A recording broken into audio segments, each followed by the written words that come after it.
Good morning students. आज हम नए टॉपिक की बात करेंगे। वो है कोशिका द्रव्यीय वंशागति, साइटोप्लाज्मिक इनहेरिटेंस। इसको हम एक्स्ट्रा क्रोमोसोमल इनहेरिटेंस भी कहते हैं। मेंडल के वंशागति के नियम के अनुसार जीन वंशागति की इकाइयां हैं। सामान्यतः हम जानते हैं कि इनहेरिटेंस के लिए मेंडल के नियम जो कहते हैं कि chromosomes are the hereditary unit और genes are the hereditary units। लेकिन 1950 के अंदर डॉक्टर सेंगर और उनके साथियों ने कोशिका द्रव्य की महत्वपूर्ण भूमिका के बारे में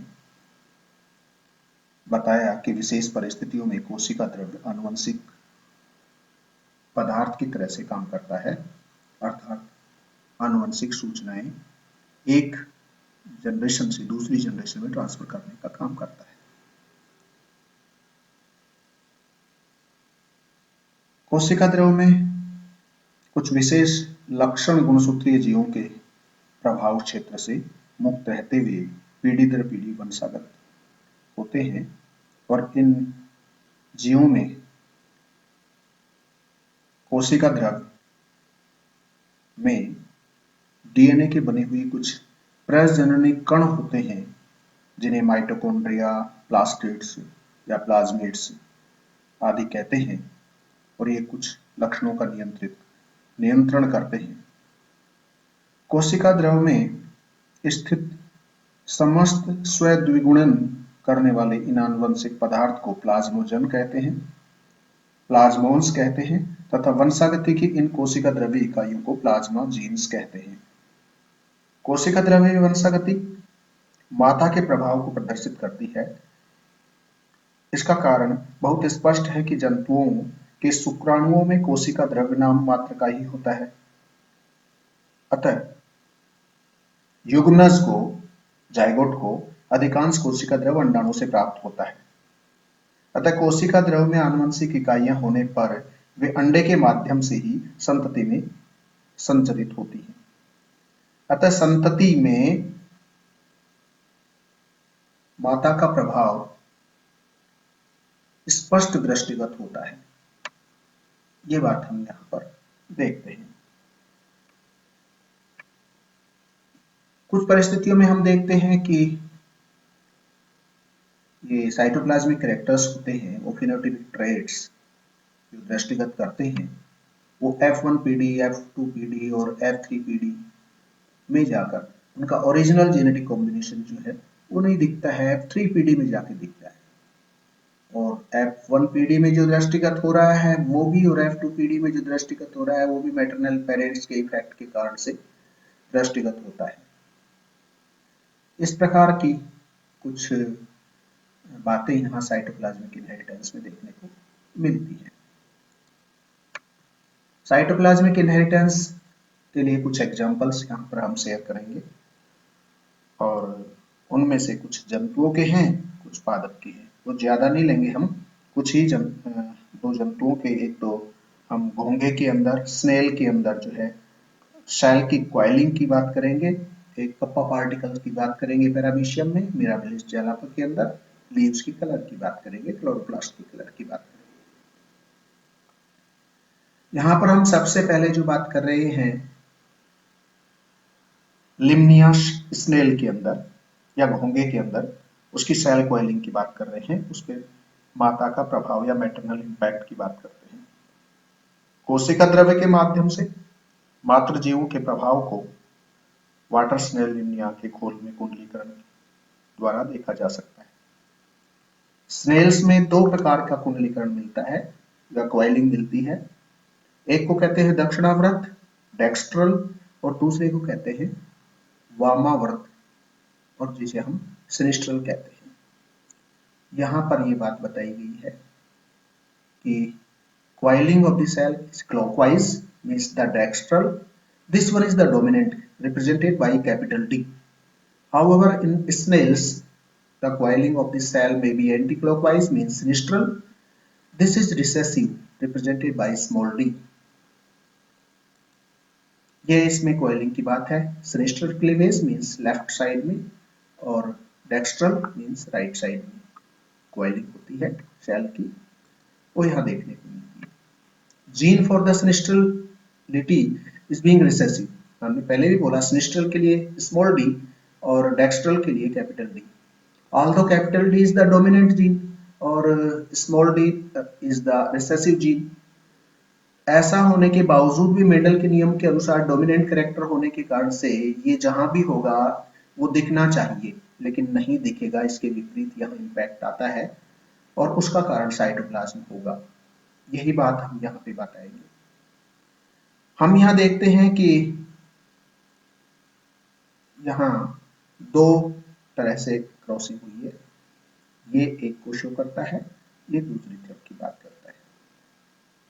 इनमें क्या है, एक बार हम यहाँ पर सिनिस्ट्रल फीमेल है और यहाँ डेक्स्ट्रल मेल है। Sinistral female means small D और डेक्स्ट्रल मेल इसका मतलब कैपिटल डी। यहाँ जब इनको क्रॉस करवाया गया तो F1PD में जो मिला जीनोटाइप DD मिला, लेकिन क्या कैपिटल डी होना चाहिए था, डेक्स्ट्रल होना चाहिए था, लेकिन नहीं मिला। सिनिस्ट्रल यहाँ ऑफस्प्रिंग में मिला because of maternal cytoplasmic effect, वो यहाँ देखने को मिलता है F1PD में। जब इनका नीचे क्रॉस करवाया जाता है मींस सिनिस्ट्रल का सिनिस्ट्रल से क्रॉस करवाया जाता है तो small D capital D genotype दोनों में यही देखने को मिलेगा, capital D small D, capital D small D, एक मेल और एक फीमेल। तो यहाँ पर सारे के सारे डेक्स्ट्रल देखने को मिलते हैं और जब इनका आगे F3PD में जाते हैं तो यहाँ डेक्स्ट्रल देखने को मिलते हैं और यहाँ पर जब आगे चलेंगे तो सारे के तीन मतलब 75% डेक्स्ट्रल देखने को मिलेंगे और 25% सिनिस्ट्रल देखने को मिलेंगे। इसी तरह से इसका उल्टा अगर हम लेते हैं डेक्स्ट्रल यहाँ फीमेल ली जाए, हमने यहाँ फीमेल ली थी सिनिस्ट्रल और यहाँ डेक्स्ट्रल फीमेल लें और सिनिस्ट्रल मेल लेते हैं, genotype capital D small D. Capital D होने से यहाँ पर कैपिटल डी दिखना चाहिए, लेकिन अब तो दिखेगा क्योंकि ये फीमेल में है। यहाँ नहीं दिखा क्योंकि ये मेल में था, तो फीमेल का इम्पैक्ट यहाँ आया। यहाँ जो इम्पैक्ट दिखेगा वो फीमेल का ही दिखेगा, लेकिन यहाँ कैपिटल डी भी है। यहाँ आप कह सकते हैं कि यहाँ तो सर कैपिटल डी दिख रहा है because of the maternal impact या मैटरनल साइटोप्लाज्मिक इफेक्ट, वो यहाँ देखने को मिलेगा। जब इनका इन्हीं से क्रॉस करवाया जाता है, F1PD का F1PD से क्रॉस करवाया जाता है मेल और फीमेल, तो यहाँ सब के सब डेक्स्ट्रल मिलेंगे और F3PD में जाके सिग्रीगेशन होगा तो यहाँ पर 25% जो है सिनिस्ट्रल देखने को मिलता है। यहाँ ये 25, बाकी सब 75% जो है इनका जो कॉम्बिनेशन जो देखने को मिलेगा वो कॉम्बिनेशन हमें जो देखने को मिलता है वो ये मिलेगा। रेशियो जो जीनोटाइप रेशियो मिलेगा वो 1 capital D 2 capital D small D और 1 मीन्स 25% डोमिनेंट 50% डोमिनेंट, लेकिन जरूरी नहीं है कि वो दिखे, और 25% रिसेसिव, ये भी जरूरी नहीं है कि ये दिखे। इस तरह से जहां यहां हम बात कर रहे हैं कि F1PD में सारे के सारे ये combination capital D small D होने के बावजूद जो है यहाँ पर डेक्स्ट्रलिटी डोमिनेंट होने के बावजूद भी जो है यहाँ रिसेसिव दिखा पहली बार के क्रॉसिंग में, क्योंकि वहां पर फीमेल क्या थी, सिनिस्ट्रल थी, तो सिनिस्ट्रल कैरेक्टर वहां दिखा। सेकेंड जनरेशन में responsible for the exclusively dextral coiling of the second generation, only in the third generation does segregation. हमने बोला था कि थर्ड जनरेशन में सिग्रीगेशन होगा तो रेशियो इज 3:1 का देखने को मिलेगा। तो apparent since the individuals of the F2 generation had the genotype 1:1 means 1/4 means 25% of them on the average produce the egg developing into the sinistral individuals। ये जैसा कि डायग्राम में हमें देखने को मिलता है, यहाँ पे ये 25% सिनिस्ट्रल देखने को मिलते हैं, यहाँ 25% सिनिस्ट्रल देखने को मिलते हैं। ये बात हमें यहाँ पर देखने को मिलती है सेल कॉइलिंग के अंदर। तो सेल कॉइलिंग में हमने दो बातें देखी। पहली बात में तो हमने क्या किया, पहले एग्जाम्पल में कि डेक्स्ट्रल फीमेल ली और सिनिस्ट्रल मेल लिया। दूसरे एग्जाम्पल में हमने क्या लिया, इसका उल्टा, अर्थात सिनिस्ट्रल फीमेल ली और डेक्स्ट्रल मेल लिया। तो इनका जो रिजल्ट हमें जो देखने को मिलता है वो ये इसके अकॉर्डिंग देखने को मिलेगा। F1PD में सारे के सारे चाहे रिसेसिव हो चाहे डोमिनेंट हो, लेकिन मैटरनल इम्पैक्ट जो है वो 100% यहाँ देखने को मिलेगा। दूसरी के अंदर इस तरह का कॉम्बिनेशन हमें देखने को मिला, जो मैटरनल इम्पैक्ट यहाँ से होगा वो सीधा सीधा चला जाएगा। ये जरूरी नहीं है कि डोमिनेंट है या नहीं है, लेकिन तीसरी पीढ़ी में सिग्रीगेशन होगा, जिसकी वजह से जो इम्पैक्ट अभी तक नहीं दिखा था वो तीसरी पीढ़ी में दिखेगा। और 75% एक जैसे और 25% डिफरेंट, मींस डेक्स्ट्रल और ये सिनिस्ट्रल, मींस डेक्स्ट्रल और सिनिस्ट्रल, क्योंकि F3 पीढ़ी में जाके ये सिग्रीगेशन होता है। ये बात हमें यहाँ पर देखने को मिलती है। तो इससे स्पष्ट है कि संतति जीव अपने जीनी संरचना के विपरीत, मींस जीनिक जेनेटिक कॉम्बिनेशन का कुछ भी है, इससे कोई फर्क नहीं पड़ रहा है यहाँ पे ऑफस्प्रिंग पे, लेकिन जीनी संरचना के विपरीत अपनी माता की जीनी संरचना के प्रभाव को, अभी साइटोप्लाज्मिक स्ट्रक्चर के प्रभाव को या कोशिकीय द्रव्य के प्रभाव को अभिव्यक्त करता है। अर्थात इनके खोल का स्वरूप माता द्वारा उत्पन्न अंडों के कोशिका द्रव्य में स्थित जीनों के द्वारा निर्धारित होता है। इससे सुनिश्चित होता है कि अंडों के कोशिका द्रव्य के माध्यम से माता की जीनी संरचना संतति जीवों में खोल की कुंडलनीकरण की दिशा निर्धारित करती है। घोंघों में कुंडलन की वंशागति को निम्न 3 बिंदुओं में समराइज कर सकते हैं। पहली बात, रिवर्स हाइब्रिडाइजेशन से प्राप्त F1 संतति क्वाइलिंग प्रारूप में अंतर दर्शाती है। जब हमने दो अलग अलग करके देखा तो वहां पर अंतर है। यहाँ पर हमने रिवर्स कर लिया, यहाँ पर सिनिस्ट्रल फीमेल ले ली, यहाँ पर डेक्स्ट्रल मेल ले लिया, यहाँ पर उल्टा कर दिया, डेक्स्ट्रल फीमेल ले ली और यहाँ पर सिनिस्ट्रल मेल ले लिया। तो F1PD अलग मिल रही है, यहाँ सिनिस्ट्रल मिल रही है, यहाँ डेक्स्ट्रल मिल रही है। अगर ऐसा होता कि जेनेटिक कॉम्बिनेशन तो एक जैसा ही है तो डोमिनेंट अपीयर होना चाहिए था, लेकिन नहीं हुआ। हुआ कौन सा, जो मैटरनल कॉम्बिनेशन है वो अपीयर हुआ। तो दूसरी बात है, F2PD में समरूप कुंडलन उत्पन्न होता है, अर्थात F2 में पृथक्करण नहीं होता। F1 के अकॉर्डिंग जो है F2 में जो है कॉइलिंग देखने को मिलती है, इसका मतलब सिग्रीगेशन यहाँ पर नहीं होता है। लेकिन F3PD में फिनोटाइप 3:1 का अनुपात F3 में मिलता है। इसका मतलब हुआ कि कुंडलन का नियंत्रण एक केंद्रीय जीन द्वारा होता है, लेकिन एक जीन का पृथक्करण एक पीढ़ी देरी से होता है। ये बात हमें देखने को मिलती है। दूसरा हम उदाहरण यहाँ लेते हैं, सेकंड एग्जांपल। ये सब सेल कॉइलिंग के लिए है और ये परिणाम ये निकलता है कि एग साइटोप्लाज्म के अंदर, जो कि एग का साइटोप्लाज्म बहुत अधिक मात्रा में होता है और वही जाइगोट के अंदर पहुंचता है। स्पर्म में साइटोप्लाज्म होता नहीं है, इसलिए उसका डिटर्मिनेशन किससे होता है, एग साइटोप्लाज्म में होता है, मतलब किससे, फीमेल से। अब दूसरी बात हम यहाँ पे प्लांट में ले रहे हैं, 4 o'clock एक प्लांट जिसे हम मिराबिलिस जालापा कहते हैं। इसके अंदर हम यहाँ देखते हैं कि लीव्स का कलर जो है वो हमें किस तरह से देखने को मिलता है। Cytoplasmic inheritance in variegated 4 o'clock plant, 4 o'clock Mirabilis jalapa. तो साइटोप्लाज्मिक और extra nuclear inheritance of colour in plant by plastids was first of all described by Carl Correns. Correns ने in 1908 in 4 o'clock means Mirabilis jalapa में देखा।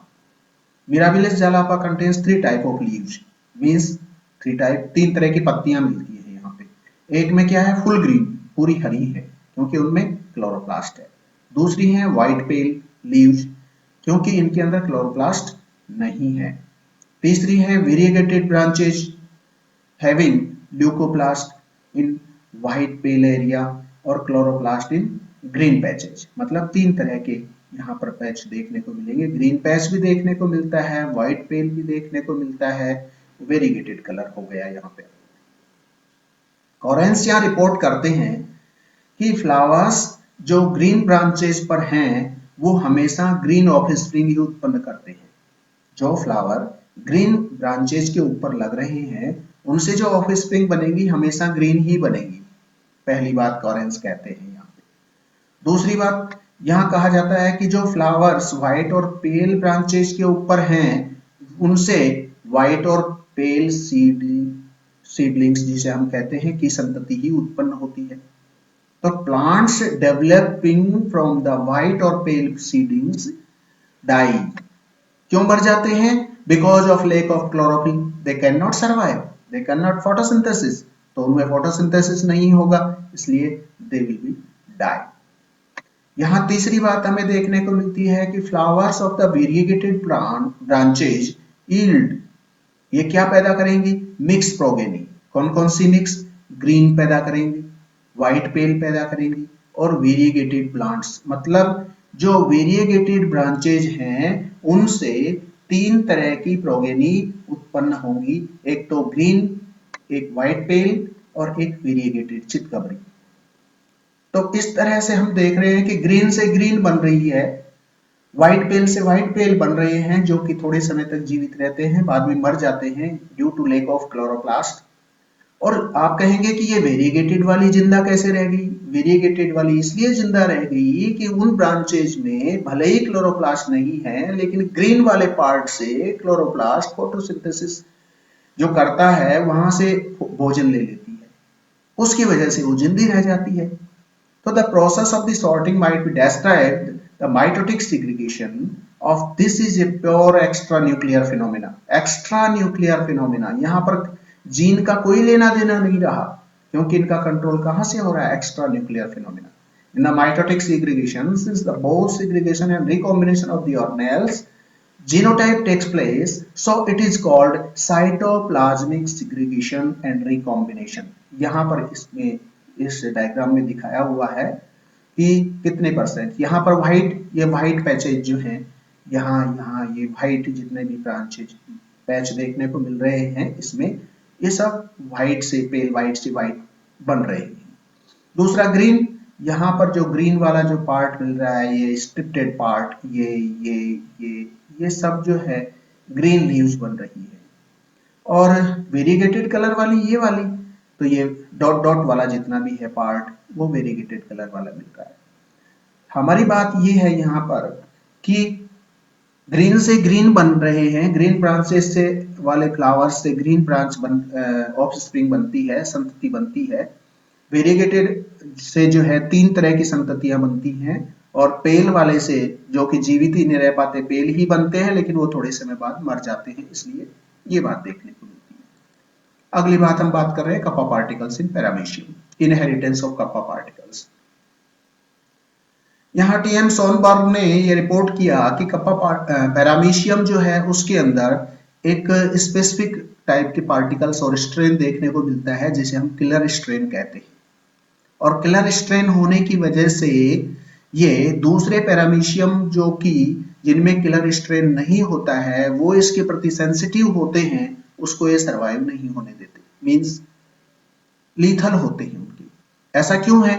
क्योंकि paramecium Aurelia के अंदर ऐसा माना जाता है कि ये जो कण उपस्थित होते हैं जिन्हें हम कप्पा पार्टिकल्स कहते हैं, आगे चल के यहाँ देखेंगे कि these are the kappa particles, ये यहाँ पर बताया गया है। वो क्या करते हैं? पैरामीसिन नाम का एक सॉल्युबल डिफ्यूजिबल और ऐसा पॉइजनस सब्सटेंस जो है वो रिलीज करते हैं जो सेंसिटिव स्ट्रेन को मार देते हैं। और ये क्यों होता है ऐसा? इलेक्ट्रॉन माइक्रोस्कोपिक ऑब्जर्वेशन से ये पता लगा है कि kappa particles are about 0.4 micron long symbiotic bacteria. ये जो बैक्टीरिया है सीडोबैक्टर टेनियोस्पाइरलिस, ये जो बैक्टीरिया वहां देखने को मिलता है और उससे क्या निकलता है?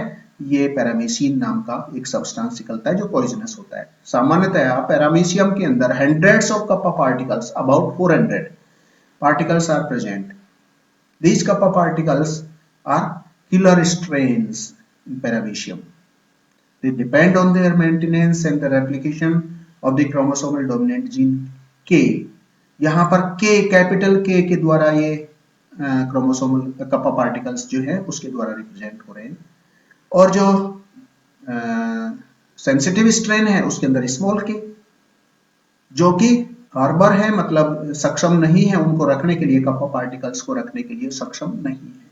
तो यहाँ बताया गया है कि सामान्यतया के स्ट्रेन मींस कपा के कैपिटल के वाले कॉन्जुगेंट्स, और यदि स्मॉल सेंसिटिव जहां पर स्मॉल के वाले दो पैरामीशियम को अगर मिला दिया जाता है, उनके अंदर कॉन्जुगेशन होता है और वो थोड़ी देर के लिए ही कॉन्जुगेशन हो, तो वो उनमें साइटोप्लाज्मिक एक्सचेंज नहीं होता।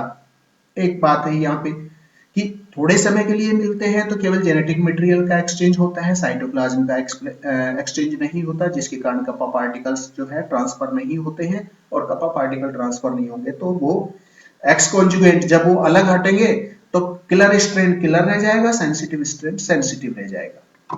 दूसरी बात, अगर वो लॉन्गर टाइम के लिए ऐसा होता है, यहाँ पर ये डायग्राम बनाए हुए हैं, इसमें क्या है, ये किलर स्ट्रेन वाला है, ये सेंसिटिव स्ट्रेन वाला है। यहाँ थोड़े समय के लिए जो है इनको कॉम्बिनेशन हुआ है, कॉन्जुगेशन हुआ है, लेकिन फिर तुरंत हट जाते हैं, means conjugation for a short duration. इससे क्या हुआ, ये कपा पार्टिकल्स इसमें नहीं गए, केवल न्यूक्लियर मटेरियल इसमें गया। कपा पार्ट मतलब यहाँ पर जो साइटोप्लाज्म है वो यहाँ की यहाँ रहा। यहाँ की यहाँ रहने से क्या हुआ कि यहाँ पर एक्स कॉन्जुगेशन हुआ, तो ये तो किलर स्ट्रेन बना रहा, किलर का किलर बना रहा, और यहाँ पर जो है ये सेंसिटिव का सेंसिटिव बना रहा। इसमें से जब डिवीजन होता है तो यहाँ एक में कपा पार्टिकल चले जाते हैं, एक में नहीं जाते हैं। स्मॉल के अगर आ जाता है यहाँ पे तो इसकी वजह से ये सेंसिटिव बन जाता है, तो कपा पार्टिकल वाला एक ही, मतलब किलर स्ट्रेन एक ही रह पाता है। दूसरी बात, अगर हम यहाँ पर लंबे समय तक इनका प्रोलॉन्ग्ड कॉन्जुगेशन हो, लंबे समय तक अगर इनके बीच में कॉन्जुगेशन होता है, तो इनमें से न्यूक्लियर मटेरियल के साथ साथ साइटोप्लाज्मिक मटेरियल भी एक्सचेंज होता है। और ऐसी स्थिति में जब साइटोप्लाज्मिक मटेरियल एक्सचेंज होगा तो यहाँ पर अब ये क्या, किलर स्ट्रेन ये भी बन जाएगा, किलर स्ट्रेन ये भी बन जाएगा। यहाँ एक बात हो सकती है, जब इनमें डिवीजन होगा तो किलर स्ट्रेन एक में चला जाए, दूसरे में नहीं आए। ये ऐसा होने की वजह से यहाँ पर 50% पॉपुलेशन जो है ऐसी बन गई। किलर स्ट्रेन का खुद का भी डिवीजन होता रहे तो एक स्थिति ऐसी आ सकती है यहाँ पर कि किलर स्ट्रेन ज्यादातर बनेंगे, लेकिन उनमें एक कोई न कोई सेंसिटिव स्ट्रेन भी पैदा हो सकता है। तो ये बात आपको यहाँ पर एक एक्सक्लूसिव लेक्चर रहा आपके लिए, जिसमें साइटोप्लाज्मिक इनहेरिटेंस या एक्स्ट्रा न्यूक्लियर इनहेरिटेंस की बात की। Thank you very much.